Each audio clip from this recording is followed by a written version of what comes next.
नमस्कार बच्चों, स्वागत करते हैं आपका अपने इस चैनल पर। ठीक है, तो आज का जो टॉपिक रहने वाला है वो है इलेक्ट्रिक व्हीकल। आज के टॉपिक में मैं बता दूं आपके पास, इस जो इलेक्ट्रिक व्हीकल है इसको हम दो वीडियो में कंप्लीट करेंगे। आज की वीडियो में केवल हम इसके इतिहास जानेंगे और इतिहास में देखेंगे कि ये इनकी शुरुआत कब हुई और कैसे ये अपने पीक लेवल पे भी गया और कैसे इनका डाउनफॉल भी हुआ। साथ ही साथ ये भी जानेंगे कि इनके ऐसे क्या कारण हैं कि आज के टाइम में लोग इसको अधिक नहीं खरीद पा रहे हैं। ठीक है, कि उनके रीजन क्या है कि क्यों नहीं इनको खरीद पा रहे हैं, जबकि हमें पता है कि इनकी रनिंग कॉस्ट काफी कम है पेट्रोल और डीजल इंजन के मुकाबले। ठीक है, तो सबसे पहले तो इसके हम इतिहास की बात करते हैं। तो इतिहास के कुछ महत्वपूर्ण पॉइंट मैंने पहले ही नोट डाउन कर लिए हैं, तो इन पर हम चर्चा करते हैं। तो अगर मैं बात करूं कि हिस्ट्री की बात करूं, तो जो इलेक्ट्रिक वाहन है या इलेक्ट्रिक व्हीकल है 19वीं सेंचुरी में शुरुआत में देखा जा सकता है। ठीक है, इसका अगर सबसे पहले 1828 में एनिस जेड्रिक ने नामक ने जो कि हंगेरियन इंजीनियर थे, ठीक है, एक छोटी सी इलेक्ट्रिक मोटर बनाई और यह मोटर छोटे वाहन को चला सकती थी। लेकिन इसके बाद अगर मैं उसके बाद की बात करूं, जो रॉबर्ट एंडरसन थे उन्होंने 1832 से लेकर 1839 के बीच पहला क्रूड इलेक्ट्रिक वाहन विकसित किया। क्रूड का मतलब है जिसने एक प्रकार से आप बोल सकते हो कि इसकी एक नींव रखी इलेक्ट्रिक व्हीकल की। और मैं बता दूं, ये घोड़ा तांगा पर आधारित था, इसके कॉन्सेप्ट पर आधारित था। यानी कि एक प्रकार से घोड़ा तांगा जैसी इसकी संरचना थी, तो उसके आधार पर ये इलेक्ट्रिक व्हीकल बनाया गया है। ठीक है, और इसमें बताया कि रिचार्जेबल बैटरी का उपयोग, जो गैर रिचार्जेबल बैटरी का उपयोग करता था। गैर रिचार्जेबल का मतलब है जैसे आप टॉर्च में लाइट डालते हो और टॉर्च में बैटरी डालते हो कि एक बार सेल डाउन हो गया, या टीवी के उसमें भी रिमोट में भी आप सेल डालते हो, तो वो गैर रिचार्जेबल है कि उसको रिचार्ज नहीं किया जा सकता। यानी कि अगर पहली इलेक्ट्रिक व्हीकल की बात करूं मैं, तो वो जो उसमें बैटरी लगाई गई थी वो गैर रिचार्जेबल थी, यानी उसको चार्ज नहीं किया जा सकता था, बार बार आपको बैटरी बदलनी पड़ती थी। लेकिन खैर, इससे हमारे जो इलेक्ट्रिक व्हीकल है उसकी एक नींव रखी गई कि हाँ भाई, इलेक्ट्रिसिटी के जरिए भी आप अपना इस व्हीकल को चला सकते हैं। ठीक है, अब ऐसे इसके अगले महत्वपूर्ण पॉइंट पे चलते हैं। और फिर आपके पास मैं बता दूं 1859 में आपकी पहली रिचार्जेबल बैटरी का यूज किया गया, जो कि लेड एसिड बैटरी थी, जो आज भी ऑटोमोबाइल में और बैकअप पावर सप्लाई में उपयोग की जाती है। तो आपकी लेड एसिड बैटरी वही है जो आपके घरों में इन्वर्टर पे भी चलती है, जो आपकी गाड़ियों में भी रखी हुई है। ठीक है, यानी कि ये रिचार्जेबल बैटरी थी। लेकिन ये कब हुई आपके पास? 1859 में। तो अब अगर मैं बात करूं, ये तो था आपके पास कि भाई 1832 से 3900 के बीच हमने देखा कि जो बैटरी यूज की गई थी वो गैर रिचार्जेबल थी, रिचार्ज नहीं हो रही थी। फिर 1859 में हमारे पास रिचार्जेबल बैटरी आई। आज के टाइम में जो मॉडर्न एराज है हमारे पास, जो आपकी बैटरी यूज होती है वो किसकी यूज होती है भाई? आपके पास लिथियम आयन की। ये आपके मोबाइल फोन में भी यूज होती है, ये आपके लैपटॉप में भी यूज होती है, और यही आपके पास इलेक्ट्रिक व्हीकल में भी यूज हो रही है। ठीक है, हालांकि सॉलिड स्टेट बैटरी पर अभी रिसर्च चल रही है कि जो नेक्स्ट जनरेशन होगी बैटरी की, वो सॉलिड स्टेट बैटरी के पर ही आधारित रहने वाली है। ठीक है, इस पर अभी रिसर्च चल रही है, अभी इसको अच्छी तरीके से इम्प्लीमेंट नहीं किया गया है। ठीक है, और जब ये चीज़ें सही तरीके से इम्प्लीमेंट हो जाएगी तो इन पर इनका क्या एडवांटेज रहेगा, क्या डिसएडवांटेज रहेगा, वो हमें वक्त के साथ ही पता चलेगा।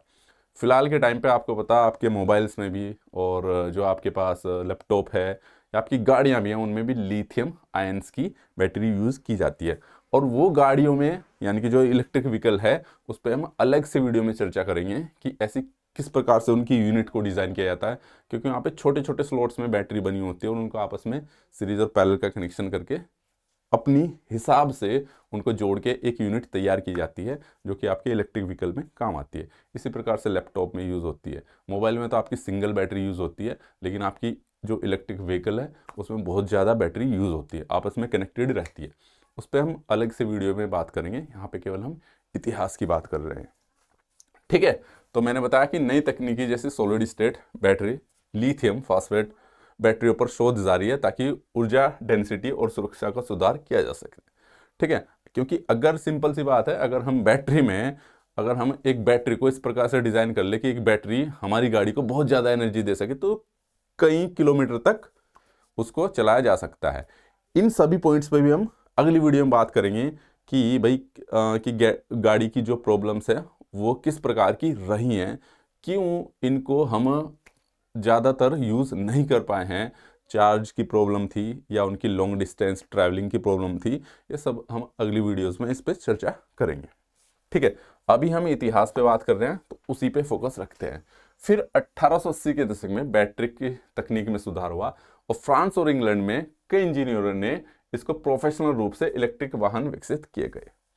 1880 में हमारी बैटरी में काफ़ी सारे चेंजेस किए गए। ठीक है, और उसी के आधार पर हमारे वाहन को विकसित किया गया।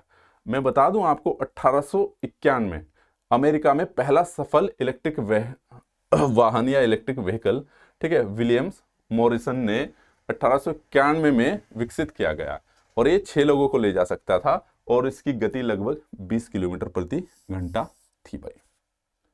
क्लियर है, यानी कि अमेरिका में मैं बता दूं आपके पास 1891 में ऐसी इलेक्ट्रिक व्हीकल थी और 6 लोगों को ले जा सकता था, इसकी कैपेसिटी थी। ये बात अलग है कि आज के टाइम पे चीजें नहीं चलती है। अब आते हैं इसके golden age of electric vehicle. आपको ऐसा जानकर बड़ा अजीब लगेगा कि एक टाइम पे गोल्डन एज भी था इलेक्ट्रिक व्हीकल का, यानी कि गोल्डन एज का मतलब वो सबसे अधिक यूज हो रहे थे, लेकिन फिर भी आज के टाइम में उनका यूज नहीं होता है, इतना ज्यादा नहीं होता। अभी इस चीज को धीरे धीरे बढ़ोतरी हो रही है, इस पर हम बाद में बात करेंगे कि ऐसे क्या कारण थे। अभी केवल हम इनकी इतिहास जान रहे हैं और थोड़ा थोड़ा बेसिक्स समझ रहे हैं। ठीक है, तो ये दौर था 1900 से लेकर 1920 का। 20वीं शताब्दी में जो इलेक्ट्रिक व्हीकल थे वो बहुत ज्यादा लोकप्रिय हो गए थे। कारण क्या था? इनके कारण बहुत सारे थे भाई। एक तो अगर आप डीजल पेट्रोल इंजन की बात करें, उनमें गियरिंग सिस्टम था। इलेक्ट्रिक व्हीकल में ऐसे गियरिंग सिस्टम नहीं था, आवाज भी ज्यादा नहीं करते थे। ठीक है, तो इलेक्ट्रिक अगर मैं बात करूं, टैक्सी का उपयोग, जो टैक्सी थी उनका उपयोग न्यूयॉर्क शहर में हुआ। ठीक है, और उस समय पेट्रोल और भाप से चलने वाले की तुलना में अधिक सुविधाजनक थे। तो यानी कि तब तक जो मेरे पास व्हीकल चलते थे, पहले इलेक्ट्रिक चलते थे, भाप और पेट्रोल से चलते थे, लेकिन उनके कंपैरिजन में काफ़ी अच्छे थे और सुविधाजनक भी थे। कारण क्या था उनके पास? जैसे कि मैंने बताया, मैनुअल गियरिंग। आप आज भी गाड़ी चलाते हो उसमें गियरिंग का सिस्टम रहता है। ठीक है, उसकी प्रॉब्लम थी, उसकी आवश्यकता हमारे पास इलेक्ट्रिक व्हीकल में नहीं थे और शोर नहीं करते थे। आपने देखा होगा आज भी अगर आप इलेक्ट्रिक व्हीकल चलाते हो उसमें बिल्कुल भी साउंड नहीं आती है, ना के बराबर रहती है। और उस वक्त तो आप देख लो, पेट्रोल इंजन तब शुरुआती दौर में ही थे तो कितना साउंड करते होंगे, है ना। पेट्रोल और डीजल इंजन आज भी आप देख पाते हो। अगर मैं बात करूं एक आंकड़े की, 1900 के दशक में अमेरिका में लगभग 38% वाहन कितने थे? इलेक्ट्रिक थे। यानी कि आप इसी चीज से आइडिया लगा सकते हो कि उस वक्त 38% वाहन, 38% बहुत ज्यादा होता है। आज के टाइम में तो ये बिल्कुल भी ना के बराबर है। ठीक है, जो कि पेट्रोल और डीजल से कंपेयर करें तो। ठीक है, इन आंकड़ों पे हम नेक्स्ट उसमें चर्चा करेंगे कि कितने प्रतिशत हमारे वर्ल्ड में इलेक्ट्रिक व्हीकल है और कितने इंडिया में। ठीक है, लेकिन आप इस बात से आइडिया लगा सकते हो कि अमेरिका में लगभग 38% वाहन इलेक्ट्रिक व्हीकल थे। ठीक है, अब नेक्स्ट पॉइंट पे चलते हैं हम आपके पास 1920 का दशक। ये था भाई आपके पास गिरावट का दौर। अब ये बढ़ तो गया, लेकिन आपने देखा होगा इलेक्ट्रिक व्हीकल आप कहाँ चला रहे हो। अभी जब से टेस्ला आई है तभी से आप इन चीज़ों के बारे में सोचने लगे हो, और काफ़ी सारी इंडिया की काफ़ी सारी कंपनियां हैं, वो महिंद्रा हो या फिर आपकी टाटा हो या अलग अलग कंपनियां हैं, इन्होंने इलेक्ट्रिक व्हीकल के बारे में सोचा है। ठीक है, तो अब बात करते हैं इसकी गिरावट की। गिरावट का कारण क्या था? जब 1920 का दौर था उसी वक्त पेट्रोल इंजन की, अगर मैं बात करूं, पेट्रोलियम आधारित इंजन की तकनीक में सुधार हुआ और इलेक्ट्रिक वाहनों का उपयोग कम हो गया। कम इसलिए हो गया कि हमारे पास बैटरी तो थी, बैटरी का साइज भी बहुत बड़ा था, उसको चार्ज भी करना पड़ता था और वो लॉन्ग डिस्टेंस को ट्रैवल नहीं कर पाते थे। ये सबसे बड़ा ड्रॉबैक था हमारे पास इलेक्ट्रिक व्हीकल का। उसे चार्ज भी करो और फिर वो इतनी डिस्टेंस तक नहीं ले जा सकते थे जितना कि पेट्रोल और डीजल इंजन हमारे पास ले जाते थे भाई। ठीक है। तो पेट्रोल इंजन वाले वाहन सस्ते और लंबी दूरी के लिए उपयुक्त भी थे, जैसे कि मैंने आपको बताया कि, ठीक है। फिर हेनरी फोर्ड, जिनकी एक फोर्ड कंपनी भी है, ठीक है, 1908 में टी लॉन्च किया, मॉडल टी, जो कि पेट्रोल वाहन था और इलेक्ट्रिक वाहनों की तुलना में काफी सस्ता। ये सस्ता भी था आपके पास, यानी कि जो इलेक्ट्रिसिटी से हमारी गाड़ी चल रही है उसके कंपैरिजन में सस्ता भी था, लॉन्ग डिस्टेंस भी ट्रेवल कर पाता था, और उस वक्त फ्यूल की कॉस्ट भी बहुत क्या थी भाई आपके पास, लो थी कंपेयर टू इलेक्ट्रिसिटी के, क्योंकि उस टाइम पे इलेक्ट्रिसिटी पैदा करना बहुत लिमिटेड जगह था। आप अपने इंडिया में देख सकते हो, अभी लेटेस्ट उसमें ही आपके पास इलेक्ट्रिसिटी अवेलेबल है। आप इमेजिन करके देखो कि उस वक्त इलेक्ट्रिसिटी बिल्कुल ना के बराबर डेवलप होती थी, ठीक है। और इलेक्ट्रिसिटी का जो पहला उत्पादन भी था वो भी अमेरिका में ही हुआ था। इसके पीछे काफ़ी सारे हिस्टोरिकल कारण है, लेकिन आप इस चीज़ से आइडिया लगा सकते हो कि जो इलेक्ट्रिसिटी थी वो केवल अमेरिका में ही प्रोड्यूस होती थी और न्यूयॉर्क शहर में भी हुई थी। क्लियर है कि न्यूयॉर्क में हुई। तो सड़कों के विकास और पेट्रोल की सस्ती कीमतों से भी पेट्रोल वाहनों को बढ़ावा दिया गया। तो भाई जैसे कि मैंने आपको बताया कि भाई सड़कों का विकास भी हुआ और पेट्रोल की सस्ती कीमतों ने भी पेट्रोल वाहनों को बढ़ावा दिया, क्योंकि इंसान हमेशा वही चीज़ खरीदता है जो उसको सस्ती पड़ती है। उससे इस चीज़ से कोई फ़र्क नहीं पड़ता कि क्या इसका इम्पैक्ट पड़ रहा है क्या नहीं पड़ रहा है नेचर पे। ये चीज़ें हम बाद में चर्चा करेंगे, जब चीज़ें बहुत ज़्यादा बढ़ गई हैं तो इनका क्या इम्पैक्ट आया है, तो वो खैर बाद में चर्चा करेंगे हम। लेकिन कहना क्या मतलब यह है कि भाई जब हमें जो चीज़ सस्ती पड़ रही थी उस वक्त हमने उसी पे फोकस किया। क्लियर है। अब आते हैं भाई अटेम्प्ट टू रिवाइवल। ठीक है, तो कहने का मतलब कि ये दोबारा से इसको जनरेट किया गया है कि फिर से दोबारा से, क्योंकि ये डाउनफॉल तो हो गया था आपके पास, और डाउनफॉल होने के बाद भी 1970 के दशक में इसको फिर से अटेम्प्ट किया गया। ठीक है, और ये क्यों किया गया? सिंपल सी बात है, आपके ऊर्जा का संकट। ऊर्जा का संकट इसलिए क्योंकि आपको पता है कि भाई जितने भी पेट्रोल डीजल हैं ये हम अर्थ से ले रहे हैं, एक ना एक टाइम के बाद ये समाप्त हो जाने हैं, तो इस प्रकार से ऊर्जा का संकट आना ही है। दूसरा, हमारे एटमॉस्फेयर को भी इफेक्ट कर रहा है, पोल्यूशंस हो रहा है, धुआं निकल रहा है। तो इन सब चीज़ों को ध्यान में देखते हुए इलेक्ट्रिक व्हीकल का फिर से रुचि बढ़नी स्टार्ट हुई। फिर 1970 से 80 के बीच में इलेक्ट्रिक इलेक्ट्रिक व्हीकल जो है आपके, इन पर शोध बढ़ा, और जब इन पर शोध बढ़ गया, ठीक है, तो इस समय के दौरान बैटरियां और मोटर्स की दक्षता को सुधारने के लिए कई परियोजनाएं शुरू की गई। वो परियोजनाएं किस प्रकार की थी वो आपकी अलग अलग गवर्नमेंट ने अलग अलग तरीके से की है, उस पर हम चर्चा करेंगे ही कि जैसे इंडिया में भी कौन सी इलेक्ट्रिक व्हीकल को जो सपोर्ट कर रही है उस पर कौन सी परियोजनाएं हैं, भारत सरकार उसमें क्या हेल्प कर रही है और क्यों वो मोटिवेट भी कर रही है। ठीक है, इन पर हम अगले उस पर पढ़ेंगे कि scenario of electric vehicle in India, वो नेक्स्ट उसमें पढ़ेंगे वीडियो में। ठीक है, तो कहने का मतलब यह है कि परियोजनाएं शुरू की गई ताकि हम पोल्यूशन को और हमारी जो आसपास की चीज़ें हैं, इन्वायरमेंट को कंट्रोल किया जा सके, इन्वायरमेंट खराब ना हो बेसिकली। फिर है 1990 का दशक। कई ऑटोमोबाइल्स कंपनियों ने इलेक्ट्रिक वाहनों का निर्माण किया। ठीक है, और जो इलेक्ट्रिक वाहनों का निर्माण किया उसमें थी 1996 में जनरल मोटर्स, जिसका ने EV1 इलेक्ट्रिक कार लॉन्च की, जो कि आधुनिक मॉडर्न इलेक्ट्रिक वाहनों की दिशा में एक पहला कदम था 1996 में अगर बात की जाए तो। हालांकि EV1 को उत्पादन में सीमित सफलता मिली। सीमित सफलता का मतलब यह है कि आप यहाँ पे ये मान सकते हो कि भाई उसकी जो ट्रैवलिंग डिस्टेंस थी, जो चार्जिंग प्रॉब्लम थी, इन सब चीज़ों को देखते हुए उसको सीमित सफलता ही मिल पाई। कि ऐसा नहीं है कि अगर मान लो मेरे को गाड़ी चाहिए, अब ये चीज़ें कहाँ कहाँ फिट होती है, इसको ऐसा समझ लो, मान लो आपकी जो ट्रैवलिंग डिस्टेंस है मान लो 20 किलोमीटर है डेली, और आपके पास इलेक्ट्रिक व्हीकल है तो वो अच्छा है क्योंकि आपको 20 किलोमीटर ही जाना है, तो वहाँ के हिसाब से ठीक है, और उसकी रनिंग कॉस्ट भी आपकी मान लो 50 पैसा पर किलोमीटर आ रही है, तो पेट्रोल से तो अच्छा ही है भाई। ठीक है, दूसरी चीज़ हमें यहाँ देखनी पड़ेगी, अगर मेरे को भाई 20 से ऊपर जाना है, फिर दूसरी ये भी बात देखनी पड़ेगी कि बैटरी की जो लाइफ टाइम है वो कितना है, उसका खर्चा कितना आ रहा है। तो पेट्रोल और इलेक्ट्रिसिटी में हमें एक बैलेंस निकालना पड़ेगा।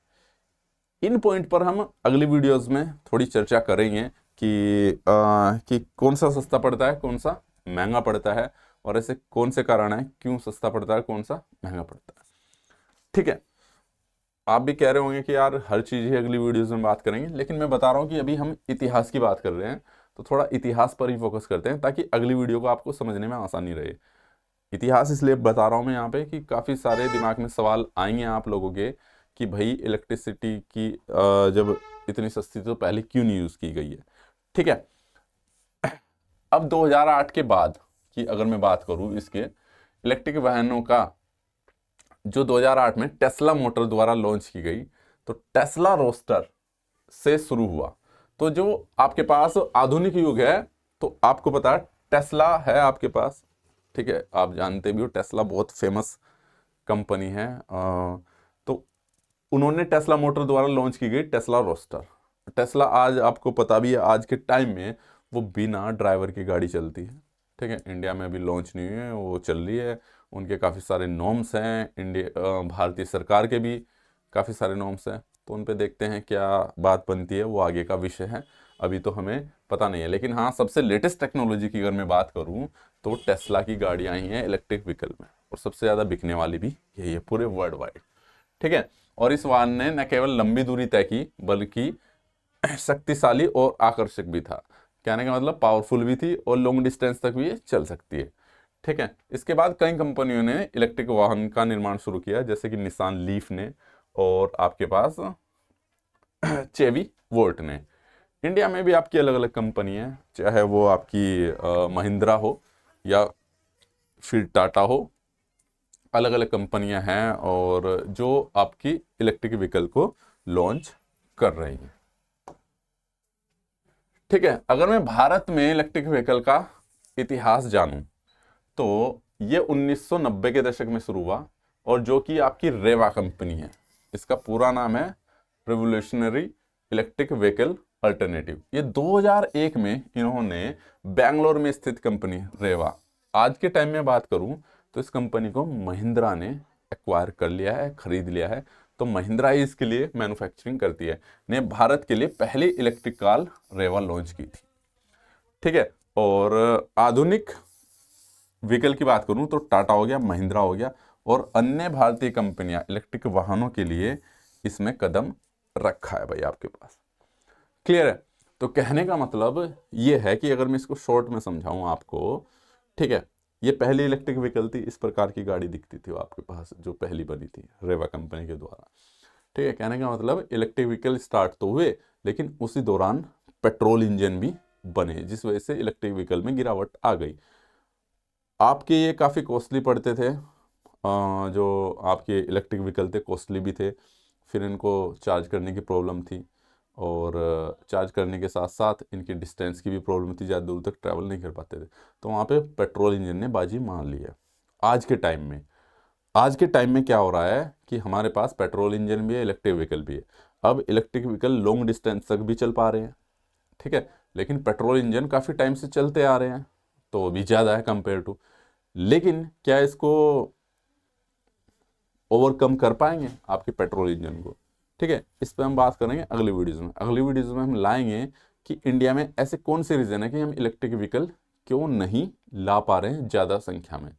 सबसे बड़ी प्रॉब्लम है चार्जिंग की, जैसे पेट्रोल स्टेशन हर जगह बने हुए हैं, चार्जिंग स्टेशन भी हर जगह चाहिए, और फिर उनकी चार्जिंग प्रॉब्लम के लिए इंफ्रास्ट्रक्चर किस प्रकार का चाहिए, एसी का, डीसी का, ये बहुत सारे पैरामीटर्स ऐसे हैं जिन पे हम अगली वीडियो में चर्चा करने वाले हैं। तो इस वीडियो में इतना ही, नेक्स्ट वीडियो के लिए आपको वेट करना पड़ेगा, उसमें काफ़ी सारे फैक्ट्स और डिटेल लेके आऊँगा। तो इसमें इतना ही, थैंक यू सो मच। जिन लोगों ने चैनल को सब्सक्राइब नहीं किया है वो चैनल को ज़रूर सब्सक्राइब कर लें।